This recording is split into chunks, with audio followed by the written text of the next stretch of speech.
భారత్లోని అన్ని ఛానల్స్ ను ఆంధ్రదేశంలో ప్రసారం చేస్తున్న ఏకైక network City Cable. Welcome to City Cable news బులెటిన్ల ముందుగా హెడ్లైన్స్.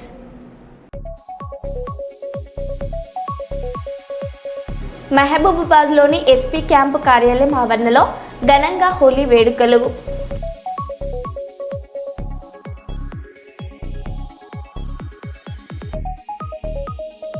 కేరళలో క్రికెటర్ సంజు శాంసన్ భారీ కటౌట్ ఏర్పాటు చేసిన అభిమానులు.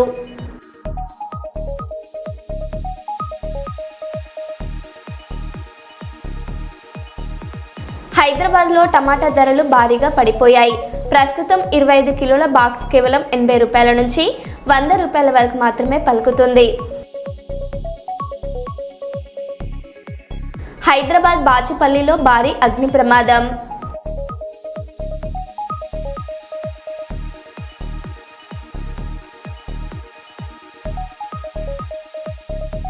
ఆదిలాబాద్ జైలు నుండి విడుదలైన మాజీ ఎమ్మెల్యే బాల్క సుమన్, ఇతర బీఆర్ఎస్ నాయకులు.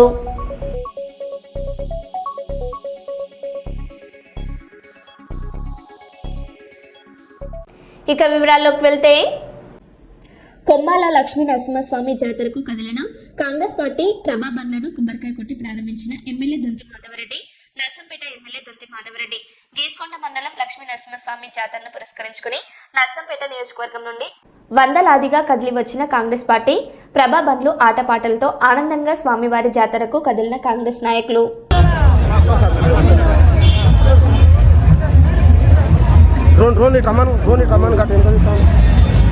అబ్బాయి నెంబర్ నాకు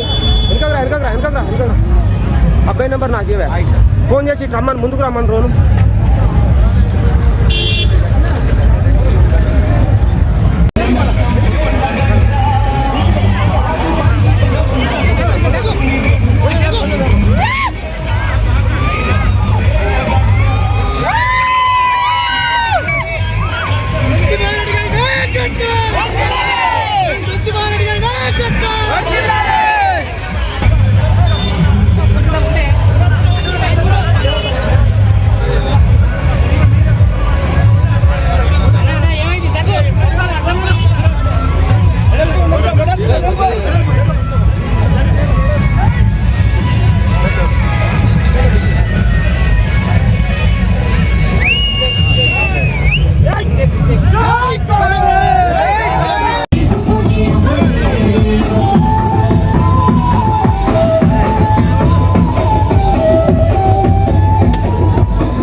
మంచిర్యాల జిల్లా జైల్లో కూడా నన్ను హింసించారు. బాల్కసుమన్ నన్ను దోమలు ఎక్కువ ఉన్న రూమ్లో వేశారు. కనీసం మంచినీళ్ళు భోజనం కూడా సరిగా ఇవ్వలేదు. గొంతు నొప్పి ఫీవర్ వస్తే కనీసం టాబ్లెట్స్ ఇవ్వలేదు. చలి పెడుతుందని 3 రోజులు కొట్లాడితే నాకు దుప్పటి ఇచ్చారు. కావాలనే మా మీద రిస్ట్రిక్షన్స్ పెట్టారు. చివరికి నన్ను జైల్లో పెట్టిరు. జైల్లో పెట్టినా కూడా నన్ను వదలలే. నన్ను బాగా దోమలున్న రూమ్లో పెట్టిరు. నాకు మంచినీళ్ళు చక్కగా ఇయ్యలే, భోజనం చక్కగా ఇయ్యలే. నాకు 2 రోజుల పాటు గొంతు నొప్పి వస్తే ఇప్పటికి కూడా నా త్రోట్ ఇంకా సెట్ కాలే. నాకు చక్కగా ట్యాబ్లెట్లు ఇయ్యలే. కొంచెం ఫీవరిష్గా ఉంది అంటే వచ్చి చూసే పరిస్థితి లేదు. ట్యాబ్లెట్లు ఇవ్వరు, డాక్టర్లు వచ్చి చూడరు. మొత్తం దోమలు. మేము 7-8 మంది ఆ రూమ్లు ఉంటే 100-150 దోమలు. అంటే కావాలని చెప్పి మాకు రిస్ట్రిక్షన్స్, నువ్వు గిన్నెనే తిరగాలి, ఇగో గిదే బ్యారెకు, బయటకు పోవద్దు, న్యూస్ పేపర్లు ఇయ్యరు, పుస్తకాలు తెప్పించుకుంటామంటే దానికి కోర్టు నుంచి పర్మిషన్ కావాలంటారు. చలి బాగా పెడుతుంది, ఇబ్బంది అవుతుంది అంటే దుప్పట్లు ఇయ్యరు. మా శ్రీకాంత్ అని మా అడ్వకేట్ ఒక 3 రోజుల తర్వాత పాపం ఆయన పోరాటం చేసి నేను కప్పుకోవడానికి కూడా దుప్పటి, దానికోసం మా ఆదిలాబాద్ చెందినటువంటి శ్రీకాంత్ అనే అడ్వకేటు 3 రోజులు ఫైట్ చేయాల్సి వచ్చింది. 3 రోజుల ఫైట్ తర్వాత నాకు దుప్పటి వచ్చింది లోపలికి. అంటే ఇంత దుర్మార్గంగా, ఇంత పైశాచికంగా వీళ్ళు వ్యవహరించారు ప్రభుత్వ పెద్దలు. అంతే. మల్కాజ్గిరి పరిధిలోని 3 చింతలపల్లిలో పెద్దమ్మ తల్లి విగ్రహ ప్రతిష్ట మహోత్సవం ఘనంగా జరిగింది. ముఖ్య అతిథిగా పాల్గొన్న ఎంపీ ఈటెల రాజేందర్ ప్రత్యేక పూజలు నిర్వహించారు. గ్రామ అభివృద్ధి, సమాజ ఐక్యత కోసం అందరూ కలిసికట్టుగా పనిచేయాలని పిలుపునిచ్చారు. ఈ కార్యక్రమంలో స్థానిక ప్రజాప్రతినిధులు, ముద్రా సంఘం సభ్యులు పాల్గొన్నారు.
त्रिपादोर्ध्वोदयः पुरुषः आदर्पयामि नीराजनो ओम संसारस्य इति इमां संतागं संगृह्णाने तनः संवत्सरमेव वरुन्धे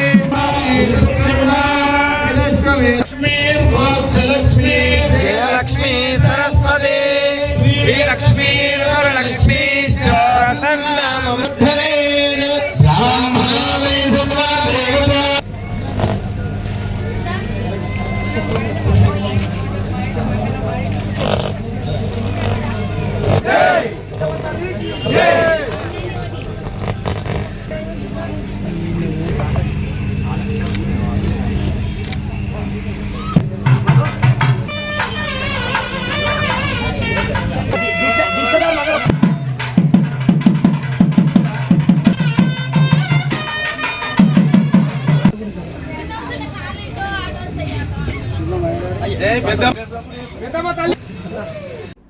ఆదిలాబాద్ జైలు నుండి విడుదలైన మాజీ ఎమ్మెల్యే బాల్కసుమన్ ఇతర బీఆర్ఎస్ నాయకులు కక్షపూరితమైన కేసులను పెట్టడం ప్రభుత్వం మానుకోవాలని మాజీ ఎమ్మెల్యే బాల్కసుమన్ అన్నారు. ప్రజాస్వామ్యంలో మున్సిపల్ ఎన్నికల్లో గెలిచిన క్యాతన్పల్లిలో మున్సిపాలిటీ ఎన్నికలలో ప్రజాస్వామ్యబద్ధంగా బీఆర్ఎస్ గెలిచిందన్నారు. ప్రభుత్వం ఎన్ని కేసులు పెట్టినా భయపడేది లేదని ఆయన తెలిపారు. ఆదిలాబాద్ జైలు నుంచి విడుదలైన మాజీ ఎమ్మెల్యే బాల్కసుమన్ కు నాయకులు, కార్యకర్తలు స్వాగతం పలికారు.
వివిధ పార్టీలలో వ్యక్తులు ఉండడం సహజం. రాజకీయ పార్టీల్లో పనిచేస్తున్నప్పుడు వాటిని రాజకీయ వైరుధ్యాలుగానే చూడాలి, భిన్నాభిప్రాయాలుగా చూడాలి, అదేవిధంగా వాళ్ళ పార్టీల పాలసీలుగా చూడాలి తప్ప వ్యక్తిగత శత్రుత్వాలు పెట్టుకోదు. నేను ఎన్నడూ కూడా వివేక్ గారి విషయంలో కానీ ఇంకోరి విషయంలో కానీ వ్యక్తిగత శత్రుత్వాలు పెట్టుకోలే. రాజకీయపరమైనటువంటి వైరుధ్యంగానే దాన్ని చూసినా తప్ప నేను ఎన్నడూ వ్యక్తిగత శత్రుత్వంగా చూడలేదు. కానీ వాళ్ళ వివేక్ గారు కానీ రేవంత్ రెడ్డి గారు కానీ మొత్తం అందరినీ వాళ్ళ ప్రధాన ప్రతిపక్షంగా ఉన్న బీఆర్ఎస్ వాళ్ళందరినీ వ్యక్తిగతంగా శత్రువులుగా చూస్తూ ఉన్నారు. నేను ఒక్కరిని కూడా 10 ఏళ్లలో జైల్లో పెట్టలేదు. ఇదే వివేక్ను జైల్లో పెట్టలే. ఆయన 16 రోజుల పాటు నన్ను జైల్లో పెట్టిండు. సరే, నేను ఇప్పటికైనా ఏమంటున్నాను, నన్ను జైల్లో పెట్టిండు, మీ కళ్ళ మంట మీ కడుపు మంట సల్లారింది అనుకుంటున్నా. ఇప్పటికైనా కేతన్పల్లి ప్రజలు ఇచ్చిన తీర్పును గౌరవించమని కోరుతున్నా. తర్వాత ఎన్నికను లోపల గొడవ అవుతుందని చెప్పి వాయిదా వేయించుకొని మంత్రి పారిపోయింది. ఈ విషయాలన్నీ కూడా మేము బయటకు తీసుకొచ్చి ప్రజల ముందు పెడితే దాన్ని తట్టుకోలేక మంత్రి వివేక్ గారు మా మీద అక్రమ కేసులు 25 మంది మీద పెట్టించి మమ్మల్ని 18వ తేదీ నాడు జైలుకు పంపించింది. సరే, మాకు కేసులు జైలు కొత్త కాదు, కానీ నేను ఒకటే మాట కోరుతా ఉన్న తెలంగాణ ప్రజలను ఆలోచించమని. కేసీఆర్ గారు ఆనాడు 2023లో మేము అసెంబ్లీ ఎన్నికల్లో ఓడిపోయినాం. 64 సీట్లు కాంగ్రెస్ ప్రభుత్వానికి వస్తే ప్రజా తీర్పును గౌరవించి కేసీఆర్ గారు ప్రగతి భవన్ను ఒక్క నిమిషంలో విడిచిపెట్టి వారు ఎర్రవెల్లిలోని వారి సొంత ఇంటికి బయలుదేరారు. మరి ఇక్కడ 22 స్థానాలకు గాను 14 స్థానాలు మాకు వచ్చి 7 స్థానాలే కాంగ్రెస్ పార్టీకి వస్తే వాళ్ళు ఎట్లా చైర్మన్ అవుతారు? మరి ఇక్కడ ప్రజా తీర్పును మంత్రి వివేక్ గారు కానీ ముఖ్యమంత్రి రేవంత్ రెడ్డి గారు కానీ గౌరవించాలి కదా. గౌరవించకపోగా కౌన్సిల్లో దుశ్శాసన పర్వం, బయట మా మీద రాళ్ల దాడులు, పోలీసులతో మా మీద అక్రమ కేసులు, మమ్మల్ని జైళ్లలో పెట్టుడు. ఇవాళ ముఖ్యమంత్రి రేవంత్ రెడ్డి ఆధ్వర్యంలో రాష్ట్రమంతా ఇట్లనే తయారైంది. ముఖ్యంగా మా కోల్బెల్ట్ ఏరియాలో మంత్రి వివేక్ ఆధ్వర్యంలో దౌర్జన్యం నడుస్తూ ఉంది. మా మంచిర్యాల కలెక్టర్ నుంచి మొదలుకుంటే ఎంఆర్ఓ దాకా విశాఖ ఇండస్ట్రీస్లో ఎంప్లాయీస్ అయిపోయారు. వాళ్ళు ప్రభుత్వ ఉద్యోగులు గారు. మంచిర్యాల డీసీపీ భాస్కర్ నుంచి మొదలుకుంటే రామకృష్ణాపూర్ ఎస్ఐ దాకా వాళ్ళు విశాఖ ఇండస్ట్రీస్ ఎంప్లాయీస్ అయిపోయారు తప్ప పోలీసులు లెక్క లేరు. ఆ ప్రాంతంలో పోలీసులు రెవెన్యూ ఉద్యోగులను ఎవరు లేరు, అందరు విశాఖ ఇండస్ట్రీస్ ఎంప్లాయీస్ అయిపోయారు. చాలా బాధాకరం. ఇంకొకటి ఏంటంటే అన్నిటికన్నా దుర్మార్గమైనది, సరే రాజకీయాల్లో గెలుస్తాం ఓడిపోతాం, గెలుపును కానీ ఓటమిని కానీ హుందాగా స్వీకరించేటటువంటి సంస్కారం, ఆ ధైర్యం ఉండాలి, ఆ దమ్ము ఉండాలి. వివేక్ గారు చెన్నూరులో 18 స్థానాలకు గాను వాళ్ళు 11 గెలిచారు కాంగ్రెస్ పార్టీ, మేము 4 గెలిచినాం. నేను స్టేట్మెంట్ ఇచ్చిన, చెన్నూరు ప్రజలు ఇచ్చినటువంటి ప్రజా తీర్పును గౌరవిస్తున్నాను నేను స్టేట్మెంట్ ఇచ్చిన. మరి కేతన్పల్లిలో మీరు ఎందుకు గౌరవించారు ప్రజా తీర్పును? గౌరవించకపోగా మీరు చేస్తున్నది ఏంది? ఒక వికృత రాజకీయ దుర్మార్గపు క్రీడకు మీరు తెరలేపిర్రు. అసలు ఎన్నడన్నా కోల్బెల్ట్ ఏరియాలో ఈ రకమైనటువంటి కక్ష సాధింపులు ఉన్నాయా? 10 ఏళ్ళు మేము ఉన్నాం. నేను ఎంపీగా ఉన్నా, ఎమ్మెల్యేగా ప్రభుత్వం ఇప్పుడే నేనున్నా.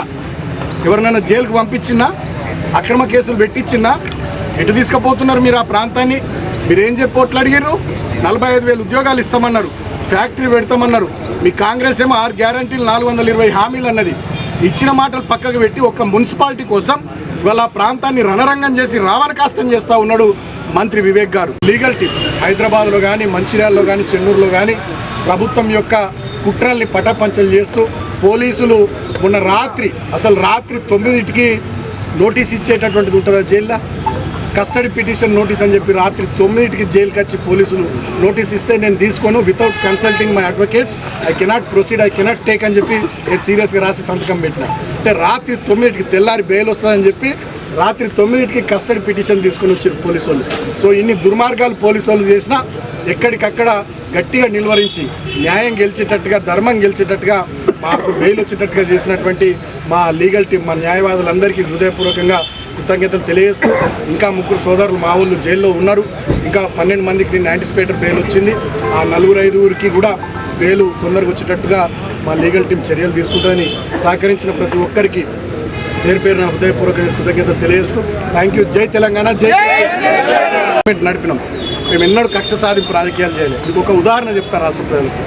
2014లో నా మీద ఎంపీగా కాంగ్రెస్ పార్టీ నుండి వివేక్ గారు పోటీ చేసి ఓడిపోయారు. వారు ఓడిపోయిన తర్వాత వారిని పార్టీలోకి తీసుకొచ్చుకొని ప్రభుత్వ సలహాదారు ఇచ్చినాం. 2018లో నా మీద చెన్నూరు ఎమ్మెల్యేగా కాంగ్రెస్ పార్టీ నుండి వెంకటేష్ నేత గారు ఓడిపోయారు. వారిని పార్టీలోకి తెచ్చుకొని 2019లో పెద్దపల్లి ఎంపీ చేసినాం. మేము కలుపుకపోయే పని చేసినాం తప్ప కక్షలు పెట్టుకొని వ్యక్తిగతంగా ఏదో చేయాలనే ఆలోచనలు మా 10 ఏళ్ల ప్రభుత్వంలో మేము చేయలే. మేము రాజకీయపరమైనటువంటి ప్రత్యర్థులుగా చూసినాం తప్ప ఇతర పార్టీల వాళ్ళని కానీ వ్యక్తిగతంగా శత్రుత్వాలు పెట్టుకోలే, శత్రువుల లెక్క చూడలేదు. కానీ వాళ్ళ కాంగ్రెస్ పార్టీ అధికారంలోకి వచ్చిన ఈ 2 సంవత్సరాల పైచిలుకు పాలనలో అందరినీ శత్రువులుగా చూస్తూ ఉంది. రాజకీయపరమైనటువంటి వైరుధ్యం, ప్రధాన ప్రతిపక్షం వీళ్ళు ప్రజల తరపున మాట్లాడుతున్నారు, దీన్ని మనం స్వీకరించాలి అనే ఆలోచన చేస్తలే. మేమేం మాట్లాడినా, మేమేం చేసినా మమ్మల్ని శత్రువులాగా చూసి మమ్మల్ని కేసులు పెట్టి జైళ్ళలో పెట్టియాలి, లేకపోతే దాడులు చేయాలి, లేకపోతే బెదిరియాలి, లేకపోతే ప్రజా తీర్పును తుంగలో దొక్కి వీళ్ళని ఇబ్బందులు పెట్టాలనేటటువంటి పిచ్చి ఆలోచనలు వీళ్ళు చేస్తూ ఉన్నారు. ఆనాడు ఏమన్నారు వీళ్ళు 2023 అసెంబ్లీ ఎన్నికలప్పుడు 6 గ్యారంటీలు కాదు 7వ గ్యారంటీ ప్రజాపాలన, అదేవిధంగా రాజ్యాంగబద్ధమైనటువంటి ప్రజాస్వామిక వాతావరణం కల్పిస్తాం, అది 7వ గ్యారంటీ అన్నారు. 6 గ్యారంటీలకు దిక్కు లేదు, 7వ గ్యారంటీకి దిక్కు లేదు. ఇవాళ ఎవరు ప్రశ్నిస్తే వాళ్ళ మీద కేసులు, ఎవరు మంచిగా ప్రజల గురించి మాట్లాడితే వాళ్ళ మీద కేసులు, ప్రజలు ఇచ్చినటువంటి తీర్పును కూడా తుంగలో దొక్కుతూ ఇవాళ ఇష్టం వచ్చినట్టుగా చేతులు అధికారం ఉంది కదా అని అధికారం మత్తులో అహంకారంతో ఈ ప్రభుత్వ పెద్దలు ప్రవర్తిస్తూ ఉన్నారు. దీన్ని రాష్ట్ర ప్రజలంతా కూడా గమనిస్తూ ఉన్నారు. నేను ప్రజలకు కూడా విజ్ఞప్తి చేస్తూ ఉన్నా, ఇటువంటి కాంగ్రెస్ పార్టీ మీద డెఫినెట్గా పోరాటాలకు సిద్ధమైదాం. మన హక్కుల కోసం మనకు వాళ్ళు ఇచ్చిన మాటలు 420 హామీలు కానీ, డిక్లరేషన్స్ కానీ, 6 గ్యారంటీలు కానీ, వాటి విషయంలో డెఫినెట్గా పోరాటం చేద్దాం. ప్రధాన ప్రతిపక్షంగా బీఆర్ఎస్ పార్టీ తెలంగాణ ప్రజల వెంట ఉంటుంది. నేను ఒకటే మాట ముఖ్యమంత్రి రేవంత్ రెడ్డి గారిని, మంత్రి వివేక్ గారిని కోరుతూ ఉన్నా. ఇక నన్ను జైల్లో పెట్టిరు 16 రోజులు, మీ కడుపు మంట చల్లారింది అనుకుంటున్నా. నమస్కారం. మొన్న ఫిబ్రవరి 11వ తేదీ క్యాతన్పల్లి మున్సిపాలిటీకి మున్సిపల్ ఎన్నికలు జరిగినాయి. అక్కడ 22 వార్డులకు గాను బీఆర్ఎస్ పార్టీ, సిపిఐ మేము కలిసి పోటీ చేసినాం. మొత్తం 14 వార్డులు మేము గెలిచినాం. కాంగ్రెస్ పార్టీ కేవలం 7 వార్డులు మాత్రమే గెలిచింది. కానీ 13వ తేదీ ఫలితాలు వచ్చిన తర్వాత కాంగ్రెస్ పార్టీ మంత్రి వివేక్ నేతృత్వంలో ఎలాగైనా ఆ మున్సిపాలిటీ చేజిక్కించుకోవాలనే ఆలోచనతో 14వ తేదీ నాడు భద్రాచలం సీతారాముల వారి దర్శనానికి మా కౌన్సిలర్లు పోతే అక్కడ 8 కార్లతోని కాంగ్రెస్ వాళ్ళు, 2 కార్లల్లో పోలీసు వాళ్ళు పోయి మా వాళ్ళను ఎత్తుకపోయేటటువంటి కిడ్నాప్ చేసేటటువంటి ప్రయత్నం చేశారు. ఈ విషయం తెలిసి హైదరాబాద్ నుండి నేను వెళ్ళి భద్రాచలం పోయి మా 14 మంది కౌన్సిలర్ల కుటుంబాలతో సహా వాళ్ళని తీసుకొని వచ్చి క్యాతన్పల్లిలోని మా నివాసంలో వాళ్ళకి బస ఏర్పాటు చేసుకొని అక్కడ ఉంచడం జరిగింది. తర్వాత 16వ తేదీ చైర్పర్సన్ ఎన్నిక. ఆ రోజు మేము పోతా ఉంటే ఇన్ టైంకి మమ్మల్ని కౌన్సిల్ హాల్కి మా కౌన్సిలర్లను మోనియకుండా పోలీసు వాళ్ళు 2 చోట్ల అడ్డుకొని ఎన్నికలను 17వ తేదీకి వాయిదా వేసిండ్రు. 17వ తేదీ నాడు మా ఎన్నికల పరిశీలకురాలుగా పార్టీ హైకమాండ్ మా కోవ లక్ష్మక్కను పంపించారు. కోవ లక్ష్మక్క నేను కలిసి 14 మంది కౌన్సిలర్లను తీసుకొని మేము పోతా ఉంటే కౌన్సిల్ హాల్కు 2 కిలోమీటర్ల దూరంలో మమ్మల్ని ఆపారు. ఒక కౌన్సిలర్ బబ్బెర స్వర్ణలత అని చెప్పి దళిత బిడ్డ, 21వ వార్డు, తనది కేసు ఉంది, వాళ్ళ అత్త కేసు పెట్టిందని చెప్పి ఆ నెపంతో మళ్ళీ మా కౌన్సిలర్లందరిని ఆపే కుట్ర చేసిర్రు. అయినప్పటికీ ఆమె గట్టిగా ఎదిరించి నేను నా ఇష్టంతోనే కేసీఆర్ నాయకత్వంలో, సుమనన్న నాయకత్వంలో పనిచేస్తున్నా ఉన్నా అని చెప్పి గట్టిగా చెప్తే పోలీసు వాళ్ళు తోకముడ్చిర్రు. మా 14 మంది కౌన్సిలర్లు కౌన్సిల్ హాల్కి పోయినారు. మేము అక్కడి నుంచి మా ఇంటికి బయలుదేరుతున్నాం, కోవలక్ష్మి గారు, మేము. అదే సమయంలో వివేక్ గారు, మంత్రి గారి కాన్వాయ్, 10ల సంఖ్యలో కార్లు, 100ల సంఖ్యలో కాంగ్రెస్ వాళ్ళు మున్సిపల్ కౌన్సిల్ ఆఫీస్ వైపు పోతూ ఉన్నారు. మేము ప్రశ్నించినాం పోలీసు వాళ్ళను. మమ్మల్ని, నేను మాజీ ఎమ్మెల్యేను, మా కోవ లక్ష్మక్క ప్రస్తుత ఎమ్మెల్యే, మా ఇద్దరిని కూడా కనీసం మీరు పోనీయకుండా 2 కిలోమీటర్ల దూరం లాపిర్రు, మరి కాంగ్రెస్ వాళ్ళని ఎట్లా పోనిస్తారంటే మా మీద లాఠీ చార్జ్ చేసిరు పోలీసు వాళ్ళు. అటువైపు నుండి కాంగ్రెస్ వాళ్ళు రాళ్ళు విసిరిరు. కానీ అన్యాయం ఏంటంటే రాళ్ళు విసిరిన వాళ్ళ మీద కేసులు కాలే, మా మీద 25 మంది మీద కేసులు పెట్టిరు.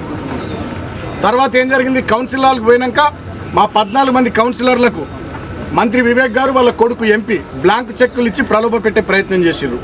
కోట్లాది రూపాయల ఆఫర్లు చేసిర్రు. అయినా మా వాళ్ళు తలొగ్గకపోతే 2-3 కాంగ్రెస్ కౌన్సిలర్లకు తాగిపిచ్చి వాళ్ళతోని మా మహిళా కౌన్సిలర్ల మీద దౌర్జన్యం చేపించారు, ఆడబిడ్డల మీద. కాతన్పల్లి ప్రజలు ఇచ్చినటువంటి తీర్పును గౌరవించి ఆ ఎన్నిక సజావుగా, చైర్పర్సన్ ఎన్నిక సజావుగా జరగడానికి మంత్రి గారు కానీ ముఖ్యమంత్రి గారు కానీ సహకరించాలని కోరుతూ ఉన్నా. అంత దుర్మార్గాలు జరుగుతూ ఉంటే ఎలక్షన్ కమిషన్ ఏం చేస్తుందో కూడా అర్థమవుతలేదు. స్టేట్ ఎలక్షన్ కమిషన్ కూడా ఏం చేస్తుందో అర్థమవుతలేదు. నేను ఇవాళ డిమాండ్ చేస్తూ ఉన్న స్టేట్ ఎలక్షన్ కమిషన్ 17వ తేదీ నాడు కాతన్పల్లి మున్సిపల్ కౌన్సిల్ హాల్లో దుశ్శాసన పర్వం జరిగింది. ఆ వీడియో ఫుటేజ్ దయచేసి బయట పెట్టాలని చెప్పి నేను స్టేట్ ఎలక్షన్ కమిషన్ కూడా డిమాండ్ చేస్తూ ఉన్నా.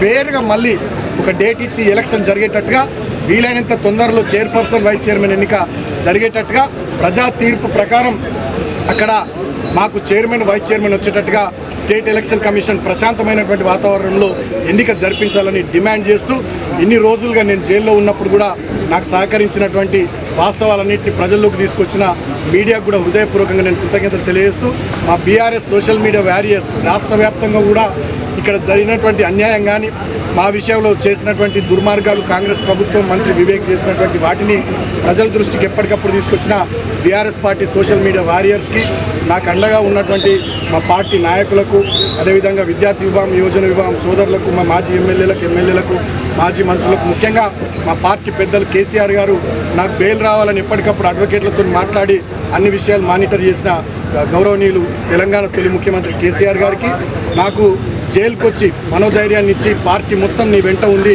అధైర్యపడకు, గట్టిగా నిలబడని చెప్పి నాకు విశ్వాసాన్ని కల్పించిన, నమ్మకాన్ని కల్పించిన మా అన్న వర్కింగ్ ప్రెసిడెంట్ కేటీఆర్ అన్నకు, మాజీ మంత్రి హరీష్ అన్నకు హృదయపూర్వకంగా కృతజ్ఞతలు తెలియజేస్తూ, ఈ సమయంలో నాకు అండగా ఉన్నటువంటి చెన్నూరు నియోజకవర్గం మా పార్టీ శ్రేణులు కానీ, అదేవిధంగా మంచిర్యాల జిల్లా పార్టీ శ్రేణులు కానీ, మరి ముఖ్యంగా ఇక్కడ స్థానిక మాజీ మంత్రి గారు, మా మాజీ ఎమ్మెల్యే మా పెద్దన్న మళ్ళీ 100% 50-60 వేల మెజార్టీతో హైదరాబాద్ ఎమ్మెల్యేగా గెలిచి రామన్న గారు వీళ్ళంతా పూర్తి స్థాయిలో నాకు అండగా ఉన్నారు. వారందరికీ హృదయపూర్వక కృతజ్ఞతలు. అన్నిటికన్నా ముఖ్యంగా మంత్రి రేవంత్ రెడ్డి డైరెక్షన్ మేరకు మంత్రి వివేక్ గారు, పోలీసులు అందరూ కలిసి మమ్మల్ని జైల్లో పెట్టారు. సరే, జైల్లో చాలా ఇబ్బందులు పడ్డాం. వీళ్ళకి పై అధికారుల ఆదేశాలు ఏందో కానీ దోమలు ఉన్న రూమ్లు వేసిర్రు, సకా భోజనం లేదు, నీళ్లు లేవు, నాకు గొంతు నొప్పి వచ్చింది 2 రోజులు, ట్యాబ్లెట్లు ఇచ్చే దిక్కు లేదు, చలి బాగా విపరీతమైన చలి, దుప్పట్లు ఇచ్చే పరిస్థితి లేదు. మా అడ్వకేట్ శ్రీకాంత్ నాకు బ్లాంకెట్ పంపించింది లోపల కూడా చాలా ఇబ్బందులు పెట్టిర్రు. మీరు ఇటు తిరగొద్దు, అటు తిరగొద్దు, రిస్ట్రిక్షన్స్ మాకు. సరే, భరించినాం. ఇవాళకి 16 రోజులు. నేను ఇప్పుడు కోరుతా ఉన్న వివేక్ గారిని, ముఖ్యమంత్రి రేవంత్ గారిని, మీ కళ్ళు చల్లబడ్డాయా? మీ కక్ష తీరిందా? మీ కడుపు మంట చల్లారిందా? నన్ను జైల్లో పెట్టిరుగా 16 రోజులు. ఇంకా దుర్మార్గం ఏంటంటే, నాకు మొన్ననే బెయిల్ రావాలి. మంచిర్యాల కోర్టు వచ్చింది, హైదరాబాద్ కోర్టు వచ్చింది, చెన్నూరు కోర్టులో నాకు బెయిల్ రావాలి. బలవంతంగా ప్రభుత్వ పెద్దలు ఒత్తిడి చేసి 5వ తేదీకి వాయిదా వేయించారు. కారణం ఏందో తెలుసా? నిన్న హోలీ, ఇవాళ నా చిన్న కొడుకు పుట్టినరోజు. ఈ 2 సందర్భాలలో నేను నా ఇంటికాడ నా కుటుంబ సభ్యులతో ఉండొద్దనే ఒక సాడిస్టిక్ ప్లెజర్, పైశాచిక ఆనందం కొద్దీ నిన్న ఇవాళ నన్ను జైల్లో ఉంచాలని చెప్పి 5వ తేదీకి వాయిదా వేయించారు. కానీ నేను మా అడ్వకేట్లకు సెల్యూట్ చేస్తూ ఉన్నా. మా కేసీఆర్ గారు ఎప్పటికప్పుడు మానిటర్ చేసి వారికి కూడా కృతజ్ఞతలు. మా అడ్వకేట్లు మంచిర్యాలలో కానీ, చెన్నూరులో కానీ, హైదరాబాద్లో కానీ మాకు బెయిల్ రావడానికి వాళ్ళు బాగా కృషి చేసి వాళ్ళకు హృదయపూర్వకంగా కృతజ్ఞతలు. అదేవిధంగా జైల్లో ఉన్నప్పుడు నన్ను పరామర్శించడానికి పెద్దలు పార్టీ నాయకులు మా హరీష్ అన్న, అదేవిధంగా మా కేటీఆర్ అన్న కూడా వచ్చి నాకు ధైర్యం చెప్పారు. వారితో పాటు మాజీ మంత్రులు మా జోగు రామన్న గారు, వేముల ప్రశాంత్ రెడ్డి గారు, కొప్పులీశ్వర్ గారు, గంగుల కమలాకర్ గారు, అదేవిధంగా ఎమ్మెల్యేలు కోవ లక్ష్మక్క, మా అనిల్ జాదవ్ అన్న, కోరుట్ల ఎమ్మెల్యే సంజయ్ అన్న, అదేవిధంగా మా బావ కుత్బుల్లాపూర్ ఎమ్మెల్యే వివేక్ గౌడ్ గారు, మా సోదరుడు ఎమ్మెల్సీ షంబిపూర్ రాజు గారు, పల్లా రాజేశ్వర్ రెడ్డి గారు, అదేవిధంగా మాజీ ఎమ్మెల్యేలు మా కోనప్ప గారు, దివాకర్ రావు గారు, చిన్నయ్య గారు, మా గొంగిడి సునీత మహేందర్ రెడ్డి అక్క, అదేవిధంగా మా జాజుల సురేందర్ అన్న, ఇట్లా చాలామంది పెద్ద రాష్ట్ర స్థాయి నాయకులు కానీ, మా విద్యార్థి విభాగం సోదరులు కానీ, యూత్ విభాగం సోదరులు కానీ అందరూ వచ్చి నాకు మనోధైర్యాన్ని ఇచ్చింది. కానీ నేను ఒక్క మాట రాష్ట్ర ప్రజల్ని కూడా ఆలోచించమని కోరుతూ ఉన్నాను. మరో బులెటిన్లో మళ్ళీ కలుద్దాం. Stay tune.